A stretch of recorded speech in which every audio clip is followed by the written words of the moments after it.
ఇప్పుడు ఇన్స్టెంట్గా సడన్గా బీపీ పెరిగిపోవడము, యాంగ్జైటీ రావడము, చెమటలు పట్టేసేయడము, వాళ్ళకి బీపీ అనేది చాలా ఇంక్రీజ్ అయి ఉంటుంది. జస్ట్ ఐస్ తీసుకోవాలి, దాన్ని స్పైన్ మీద రబ్ చేసుకోవాలి. ఇన్స్టెంట్గా మనం 10 to 20 మార్క్ అనేది మనకు తగ్గిపోతుంది. సో జస్ట్ సింపుల్గా ఒక ఐస్ తీసుకోండి, ఒక ఐస్ పీస్ని తీసుకోండి, చిన్న ఐస్ పీస్ని. దీన్ని మనం డైరెక్ట్, యాక్చువల్గా క్లాత్లో కూడా మనం పెట్టచ్చు, బట్ డైరెక్ట్గా పెడితే మనకు ఎఫెక్ట్ అనేది ఎక్కువ ఉంటుంది. ఫస్ట్ మనం స్పైన్కి చేస్తాం కాబట్టి నెక్ నుంచి స్టార్ట్ చేయాలండి.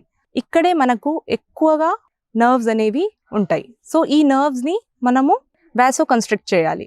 ఇక్కడి నుంచి మెల్లగా ఇట్లా వస్తూ కంప్లీట్ కింద స్పైన్ వరకు మసాజ్ చేసుకుంటూ వెళ్ళాలి. ఇలా కంటిన్యూస్గా చేయాలండి.